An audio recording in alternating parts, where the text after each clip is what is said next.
kita mengambil pemahaman dan mengambil pengetahuan serba sedikit tentang satu lagi sudut diri baginda Nabi sallallahu alaihi wasallam yang disebutkan oleh para alim ulama sebagai sudut al-muallim. Sudut al-muallim ini maksudnya adalah pribadi Rasulullah sallallahu alaihi wasallam sebagai seorang guru. Astaghfirullah nazim allazi la ilaha illa huwal hayyul qayyum wa atubu ilaihi. Bismillahirrahmanirrahim. Alhamdulillahirabbil alamin.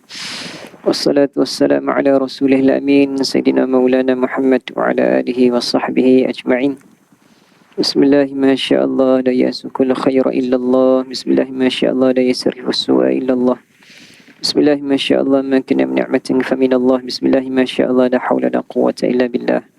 Bismillah ma sya'allah la yasukul khaira illallah. Bismillah ma sya'allah la yasrifu su'a illallah.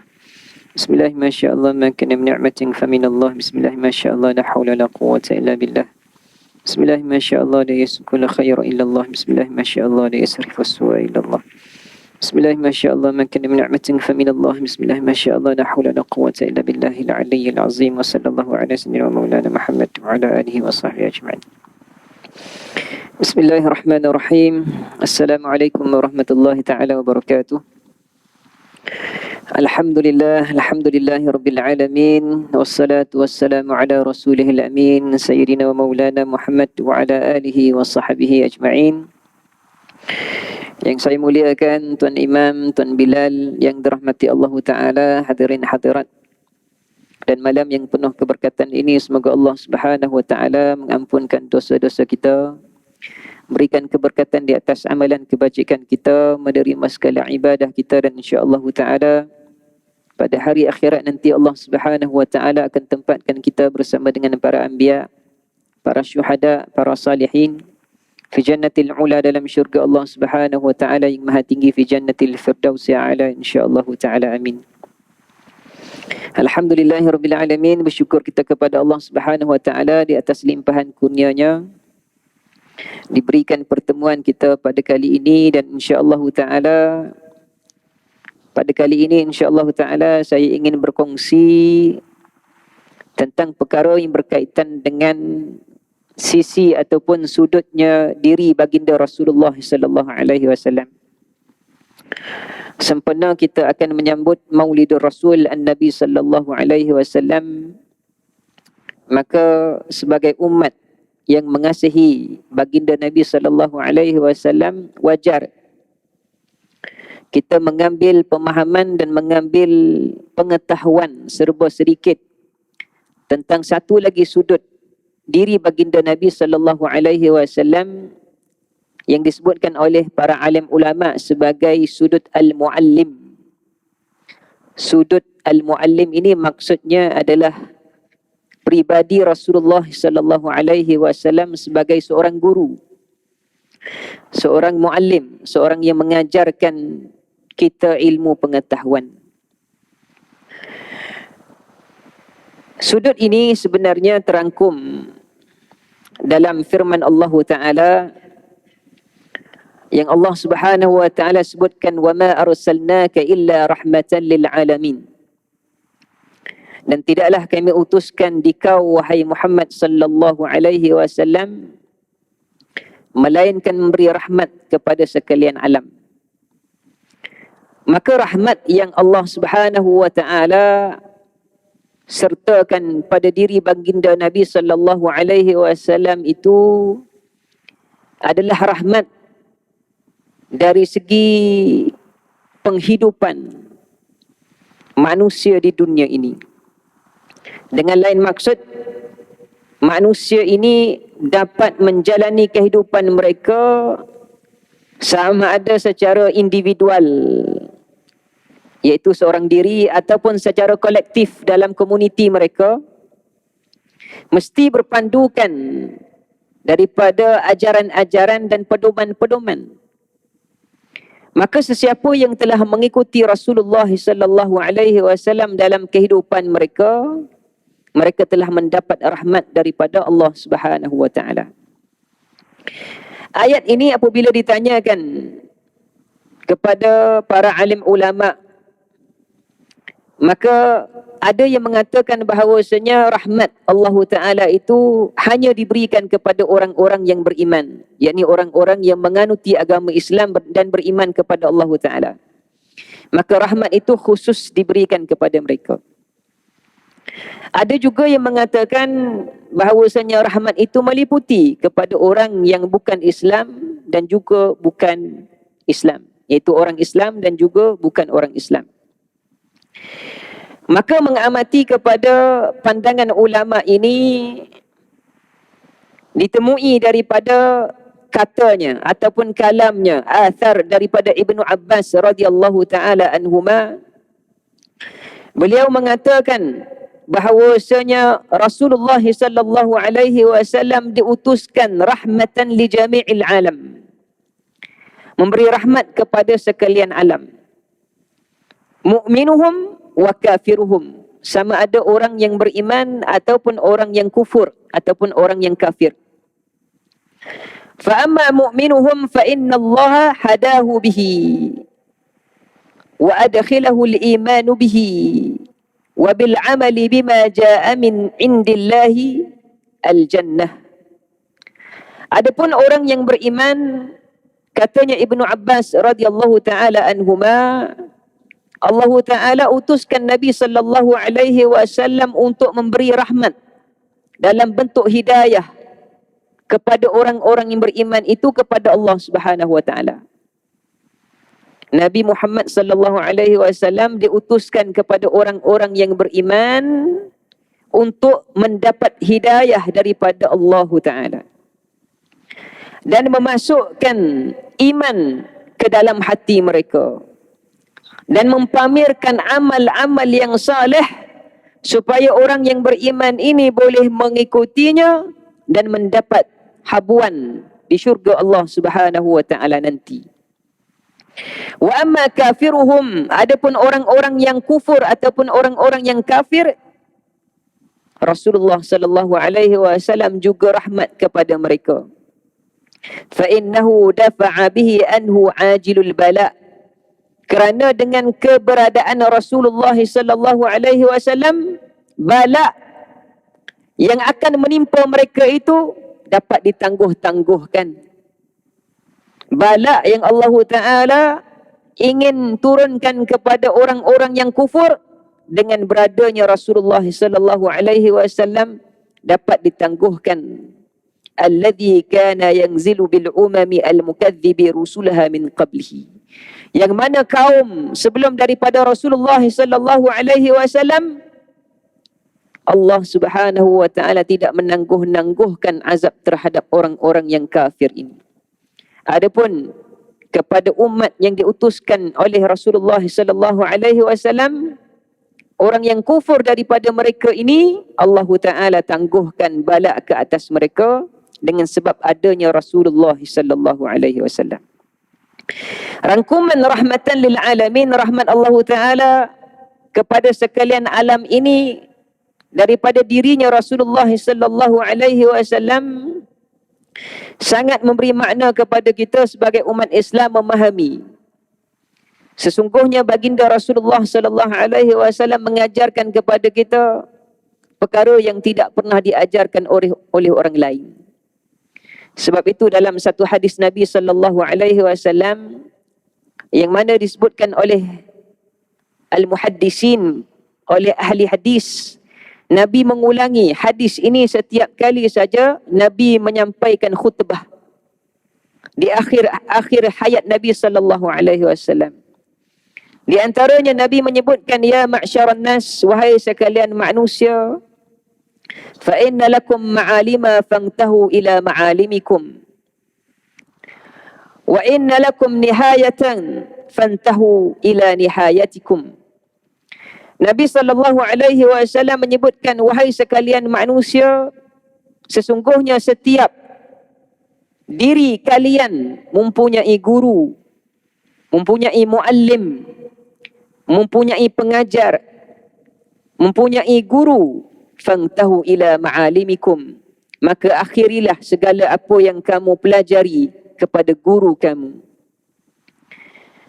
Dan setiap daripada kalian ini mempunyai pengakhiran.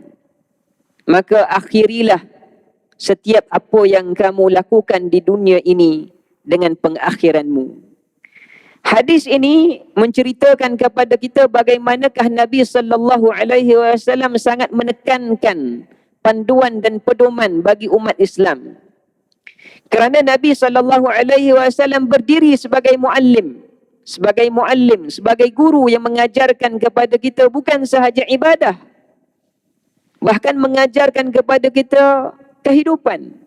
Bagaimanakah untuk berkomunikasi, bagaimanakah untuk beradab, bagaimana untuk bercakap, bagaimana untuk makan, minum, bagaimanakah untuk kita ini hidup dalam komuniti. Ini dirinya Rasulullah sallallahu alaihi wasallam. Kalau kita ini dalam kehidupan kita mempunyai guru yang mengajarkan satu cebis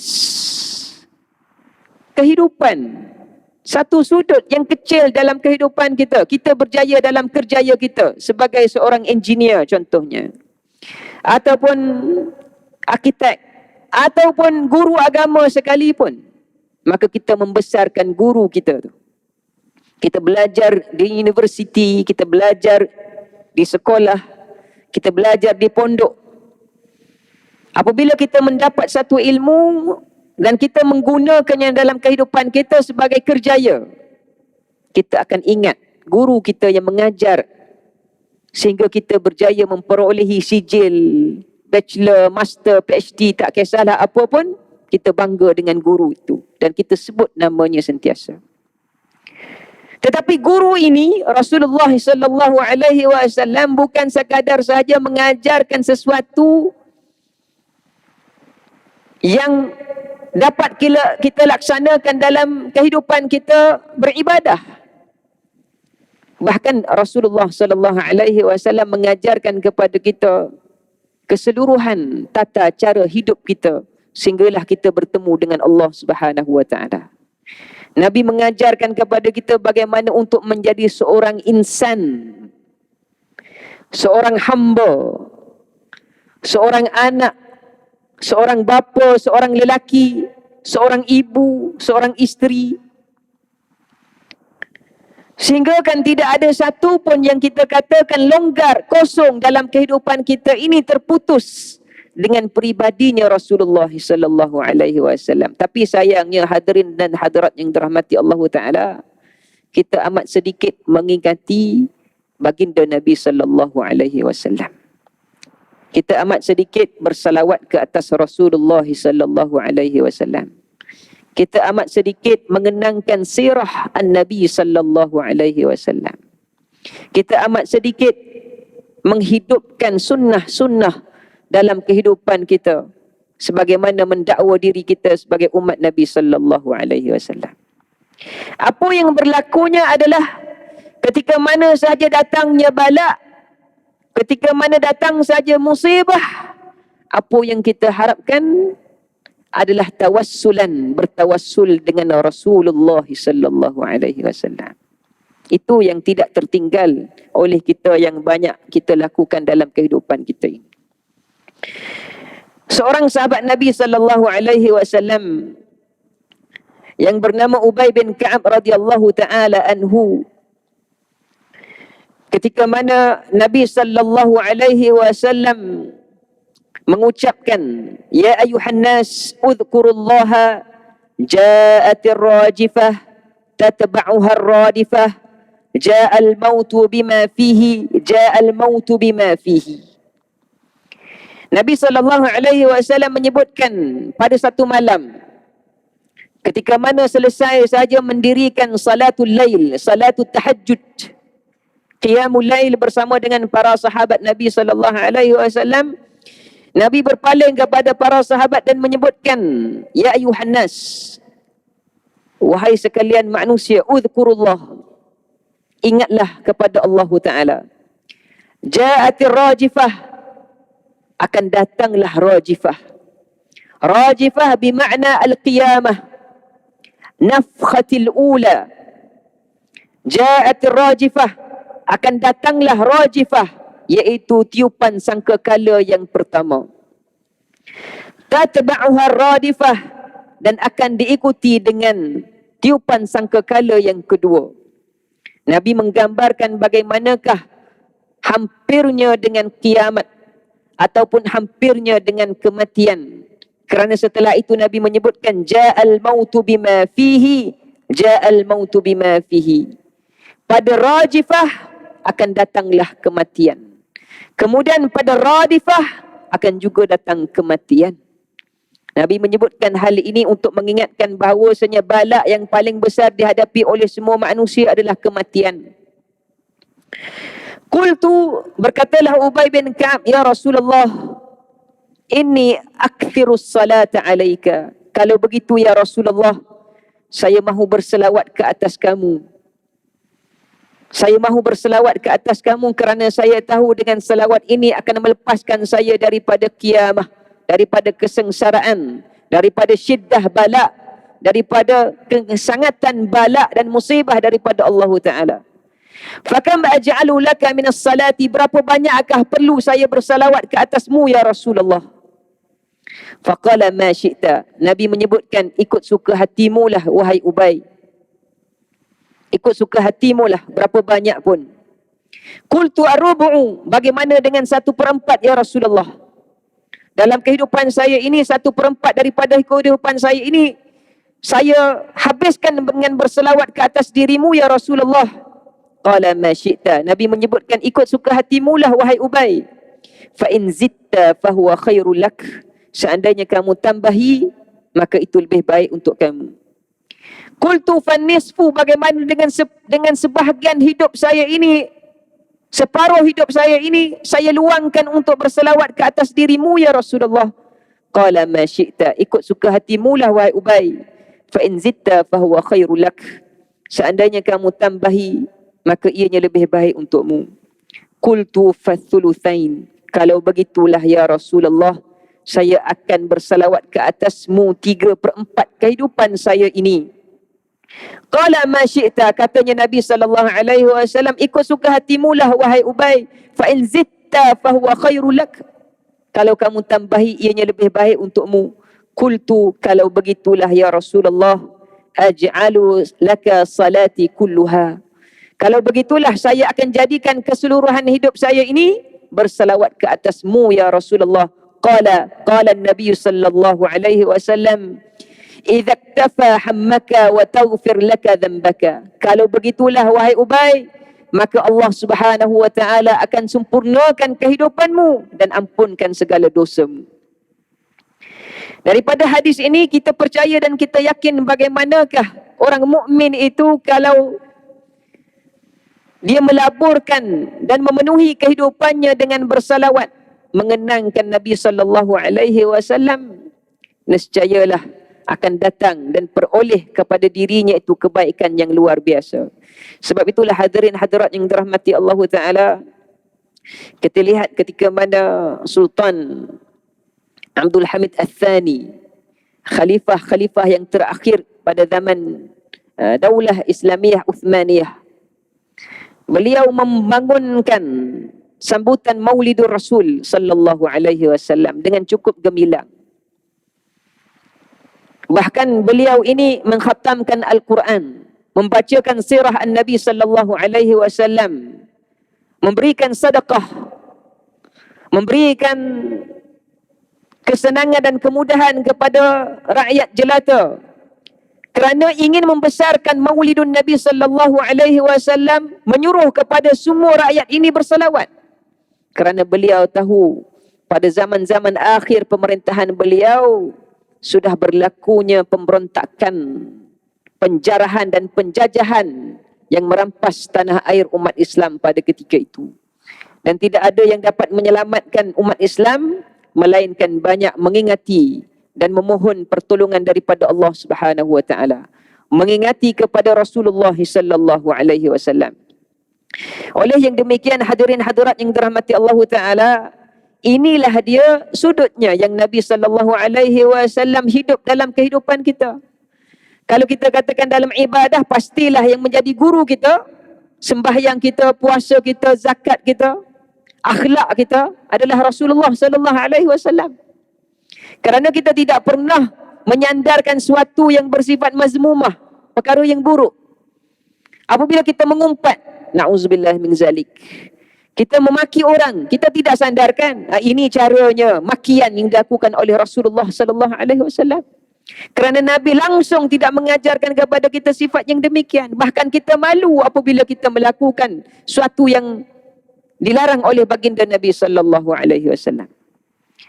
Ini sudutnya yang diajarkan oleh Rasulullah sallallahu alaihi wasallam dalam kehidupan, dalam ibadah. Bagaimana pula dalam kehidupan kita sebagai seorang yang kita dirikan diri kita sendiri, sebagai seorang insan, sebagai hamba Allah, sebagai ahli komuniti, dan sebagai orang yang mempunyai tanggungjawab yang besar di sisi Allah Subhanahu wa taala. Oleh itu, kita melihat bagaimanakah Al-Quran apabila menceritakan tentang sudut ataupun cirinya muallim, guru Nabi sallallahu alaihi wasallam. Allah Taala mulakan, Allah Taala ceritakan dengan cukup jelas. Allah Taala sebutkan, huwallazi ba'atha fil ummiyina rasulan minhum yatlu alaihim ayatihi wa yuzakkihim wa yuallimuhumul kitaba wal hikmah wa in kanu min qablu lafi dhalalin mubin.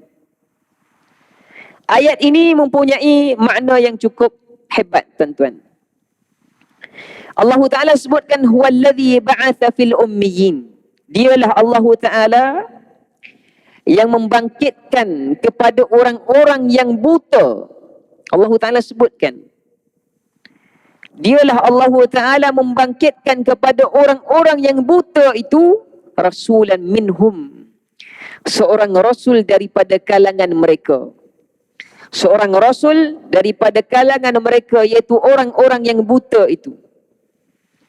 Allah Ta'ala nak mengajarkan kepada kita bagaimanakah Nabi sallallahu alaihi wasallam ini datang daripada kaum ataupun bangsa yang tidak mengenal akan ilmu pengetahuan. Allah Ta'ala nak menyatakan kepada kita bagaimanakah kita ini berada dalam keadaan yang jahil. Tetapi Allah Ta'ala tetap muliakan kita dengan mengutuskan seorang rasul daripada kalangan kita sendiri. Ummiyina, ummiyina golongan yang buta huruf, yang tidak tahu membaca, orang-orang Arab. Apabila kita baca tafsir, hadirin hadirat yang dirahmati Allah Ta'ala, apabila Allah Ta'ala menyatakan ummiyin, orang yang buta huruf ini, bermaksudnya orang yang sifat pengetahuan yang bersifat ruhani. Mereka ini golongan juhala, mereka orang yang jahil. Kebanyakan mereka ini adalah golongan musyrikun, orang yang syirik kepada Allah Ta'ala. Tetapi dengan ta'zim, dengan kebesaran dan kekuatan yang Allah Ta'ala berikan kepada Rasulullah sallallahu alaihi wasallam, dapat mengeluarkan umat yang buta huruf ini, yang hati yang kasar ini. Allah Ta'ala nak mengajar kepada kita ini, jangan angkuh dan sombong dengan diri kita. Kalau kita sebutkan saya ini tidak akan berubah, hati saya ini sudah tertutup untuk bertaubat, hati saya ini sangat keras untuk membaca Al-Quran. Sesungguhnya hadirin hadirat yang dirahmati Allah Ta'ala, Rasul Muhammad sallallahu alaihi wasallam itu diutuskan kepada satu bangsa yang sangat keras. Lagi keras. Bangsa yang membunuh anak perempuan sendiri. Bangsa yang menyembah berhala. Bangsa yang melakukan penzinaan, pembunuhan, sehingga kan ada satu orang lelaki ajuzun kabiru fisin, dia masuk Islam, seorang yang telah meningkat usianya, tua, datang kepada Rasulullah sallallahu alaihi wasallam. Dia katakan, ya Rasulullah, saya ini, apakah saya ini akan diampunkan oleh Allah Ta'ala dengan dosa saya yang sangat banyak? Nabi tanyakan, bagaimana dosamu? Lelaki ini menyebutkan, ya Rasulullah, dosa saya ini kalau dicari-carikan, dicabik-cabikkan dan diletakkan ke atas setiap orang yang saleh di atas muka bumi ini, semuanya akan masuk neraka Allah Ta'ala. Dosa saya ni, katanya lelaki itu, kalau dicabik-cabikkan, dicari-carikan, dan diletakkan ke atas setiap kepala orang yang saleh, semuanya akan masuk neraka Allah Ta'ala. Mubalaghatul kalam, superlatif. Dia menggunakan bahasa metafor yang cukup hebat. Nabi tanya, anta muslim, apakah engkau ini telah Islam? Alhamdulillah, saya telah Islam. Fa innallaha ghafiru dzambik, maka Allah Ta'ala akan ampunkan dosamu. Ini bangsanya, tuan-tuan dirahmati Allah Ta'ala. Nabi SAW diutuskan untuk umat ini. Maka bagaimanakah umat-umat yang lebih ringan kekasaran hati mereka daripada bangsa yang buta huruf ini? Maka Allah Ta'ala nyatakan, yatlu alaihim ayatihi. Allah Ta'ala utuskan Nabi ini mengajarkan kepada mereka apa? Keterangan-keterangan Allah Subhanahu Wa Ta'ala. Bangsa yang menyembah berhala, bangsa yang tidak luput dalam pemahaman dan fikiran mereka tentang dosa. Sebab itu kalau kita lihat, tuan-tuan dirahmati Allah Ta'ala, sahabat awail Islam, sahabat yang masuk Islam yang awal-awal ini, ada yang tidak boleh menahan diri mereka daripada minum arak. Sebab itu turun ayat Al-Quran, la taqrabus salata wa antum sukara. Jangan kamu dekati sembahyang kalau kamu ini mabuk. Maksudnya orang Islam pada masa itu masih minum arak, tetapi tetap juga menunaikan ibadah. Sehinggalah turun ayat Al-Quran, ya ayyuhalladzina amanu innamal khamru wal maisiru wal ansab wal azlamu rijsum min amali syaitan fajtanibuh. Barulah putus muktamad. Allah Ta'ala kata bahawasanya arak ini jangan kamu dekati, jangan kamu minum, fajtanibuh, jauhinya. Maka bagaimana kata sahabat ini, Allahumma intahaina, Allahumma intahaina. Tidak syak lagi kami berhenti minum arak. Kami berhenti minum arak. Tetapi tidak ada seorang ini yang digelar sebagai Al-Hummar. Beliau ini seorang sahabat, tapi tidak boleh berhenti minum arak. Maka minum arak saja Nabi pukul dia, Nabi pukul. Nabi ta'zirkan, Nabi pukul dia. Akan tetapi sahabat ini seorang yang komedian. Nabi selalu ketawa dengan kehadiran sahabat ini. Tetapi beliau tidak boleh meninggalkan minum arak. Maka ada dengar suara-suara yang menyebutkan laknat ke atas si fulan, laknat ke atas Humar, laknatlah ke atas Humar, kerana dia masih lagi meneruskan perkara yang dilarang oleh Allah Subhanahu Wa Taala. Subhanallahil azim. Nabi SAW apabila mendengar perkataan itu, Nabi mengatakan, seandainya kamu mengetahui hatinya dia, sesungguhnya dia mengasihi dan mencintai Allah Ta'ala dan Rasulnya lebih daripada kamu cintai. Tetapi dia tidak boleh menahan dirinya itu mendekati kepada arak, kerana itulah yang menjadi ketagihannya. Subhanallahil. Maka ada sahabat yang berbuat demikian, tetapi masih lagi menerima hukuman daripada Rasulullah sallallahu alaihi wasallam. Sahabat ini daripada kalangan yang mana mereka ini kekar dalam melakukan maksiat, tetapi dengan mudah apabila Allah Taala mengutuskan Rasulullah sallallahu alaihi wasallam menerangkan sesuatu yang berbeza daripada apa yang mereka faham. Mereka faham Tuhan ini berhala. Mereka faham Tuhan ini boleh disentuh. Tapi datang saja Rasulullah SAW, Nabi mengajarkan Tuhan ini, Tuhan adalah Tuhan yang tidak boleh disentuh. Tuhan yang tidak berupa paras. Tuhan yang maha tunggal, maha esa, maha qudrah. Suatu yang lain daripada apa yang difahami oleh golongan musyrik yang dahulunya. Maka sahabat ini menerima Islam. Kerana apa? Kerana Nabi SAW seorang muallim wal murabbi. Seorang guru dan juga murabbi. Ini perkataan yang selalu kita sebut-sebut ni tuan-tuan. Muallim itu guru. Murabbi ini siapa pula ustaz? Murabbi ini siapa? Imam Asy-Syatibi rahimahullahu ta'ala wa iyah. Imam Asy-Syatibi pengarang kitab Al-I'tisam. Seorang yang boleh dikatakan rigid juga terhadap tariqat. Tariqat ni dia rigid.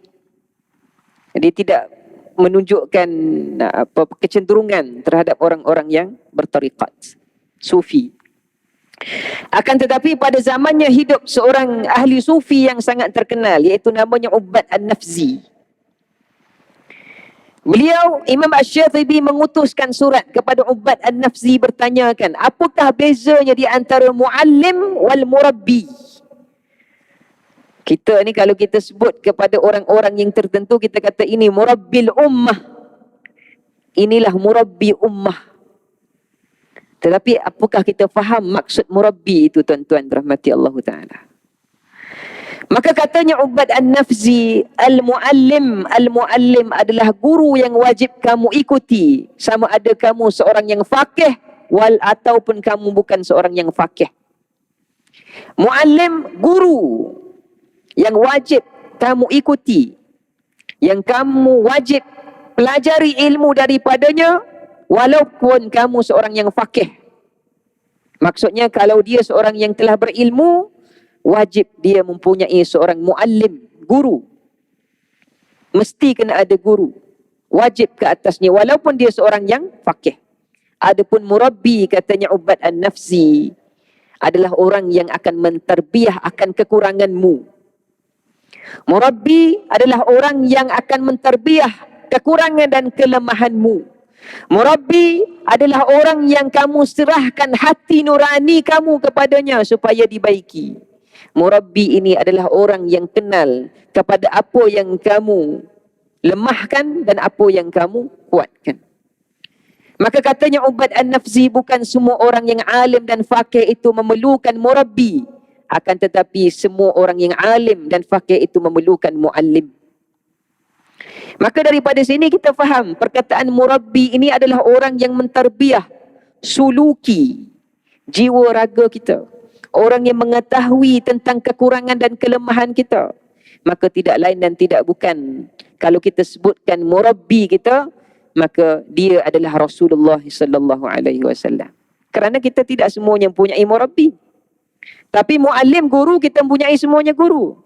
Murabbi kita tidak mempunyai murabbi. Kerana dalam perjalanan ahli tariqah ataupun orang yang bersuluk, mereka ada murabbi. Tetapi seperti mana kita yang tidak bersuluk dan juga tidak bertariqah, maka kita tidak mempunyai murabbi. Cuma kita menyebut-nyebutkan sahaja perkataan murabbi. Alhamdulillah, maka murabbi kita yang terbesar adalah baginda Nabi sallallahu alaihi wasallam. Sebab itu dalam Al-Quran apabila Allah Ta'ala menyebutkan lagi, yatlu alaihim ayati wa yuzakkihim, dan dialah muallim ini yang menyucikan mereka, yang membersihkan hati mereka. Dialah Rasulullah sallallahu alaihi wasallam, muallim yang mengajarkan keterangan-keterangan Allah, dan kemudian dialah Rasulullah sallallahu alaihi wasallam yang menyucikan hati-hati mereka. Dialah Rasulullah sallallahu alaihi wasallam yang menyucikan hati kita. Sebab itu tuan-tuan rahmati Allah Ta'ala, Nabi sallallahu alaihi wasallam ini apabila suatu yang menimpa para sahabat, Nabi bukan sekadar sahaja mengajarkan ingatlah daku, tetapi Nabi mengajarkan juga ingatlah kepada apa yang diajarkan olehku, apa yang dipertontonkan olehku. Ketika mana datangnya musibah yang berlaku ke atas Sayyidatuna Aisyah radhiyallahu taala wa ardaha, iaitu hadisul ifki, tuduhan terhadap Sayyidatuna Aisyah radhiyallahu taala wa ardaha berzina dengan Safwan ibnu Mu'attal, yang terkenal, kisah yang terkenal. Ayat Al-Quran menerangkan tentang bara'ah ataupun terlepasnya Sayyidatuna Aisyah radhiyallahu taala wa ardaha daripada tuduhan berzina tersebut. Akan tetapi sebelum daripada turunnya ayat Al-Quran itu, Nabi SAW mengajarkan bagaimanakah untuk melepaskan diri ataupun mendepani kepada musibah.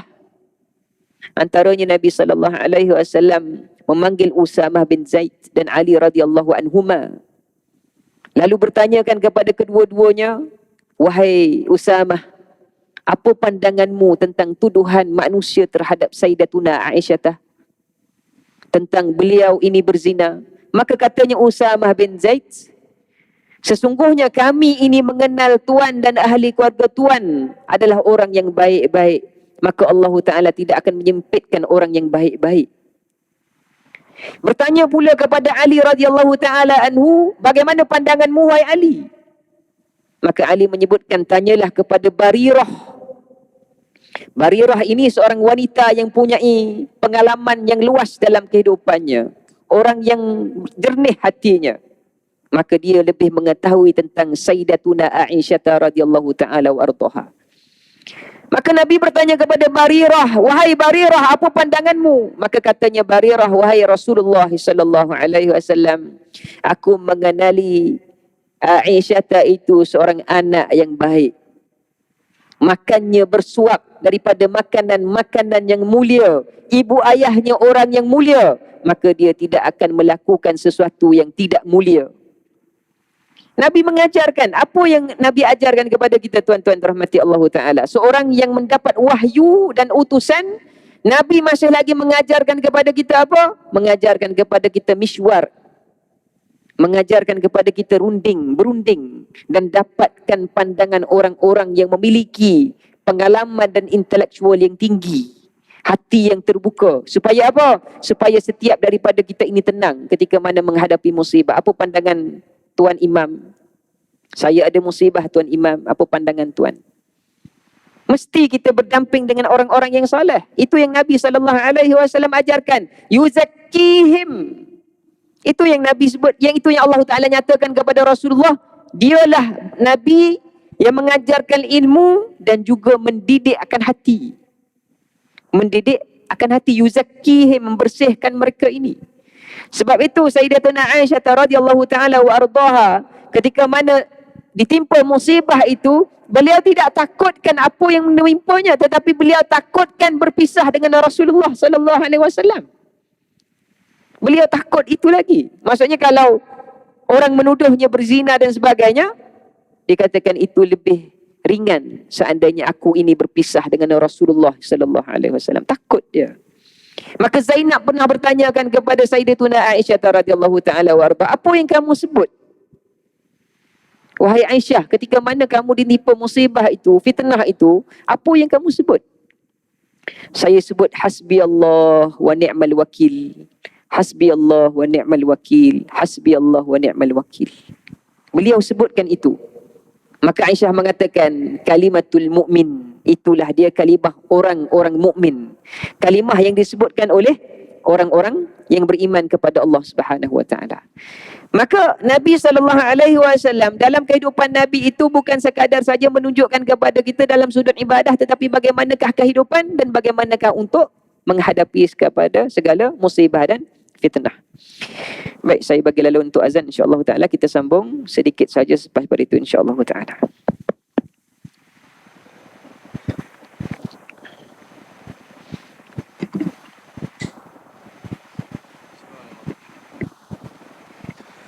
Allahu akbar, Allahu akbar, Allahu akbar, Allahu akbar. Ashhadu an la ilaha illallah. Ashhadu an la ilaha illallah.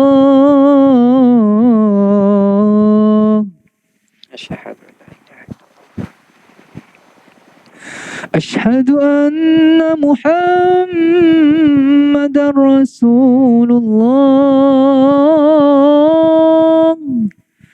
Ashhadu anna Muhammadar Rasulullah. Hayya 'alas salah.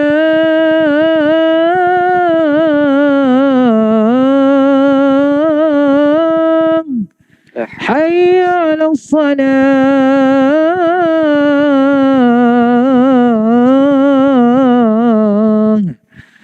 Hayya 'alal falah.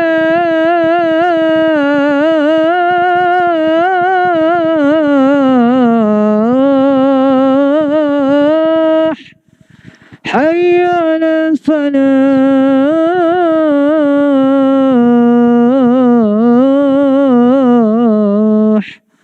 الله أكبر الله أكبر Allah. لا إله إلا الله La ilaha illallah Muhammadur Rasulullah Muhammadan شجرة العادل في بعث مقام محمود يزعج عنك لا تخلق صلى الله عليه وسلم. InsyaAllah ta'ala saya sambung sedikit sahaja. Maka Nabi SAW adalah murabbi dan juga muallim dari sudut kehidupan kita dan juga sudut musibah. Ada seseorang yang didatangkan musibah kepadanya dan dia mengadu-ngadu tentang musibah tersebut. Maka Nabi SAW sebutkan, maka Nabi menyebutkan, sebutkan kepada dia tentang musibah yang menimpaku. Sesungguhnya tidak ada musibah yang lebih besar yang menimpa manusia melainkan menimpaku. Itu sabda Nabi SAW.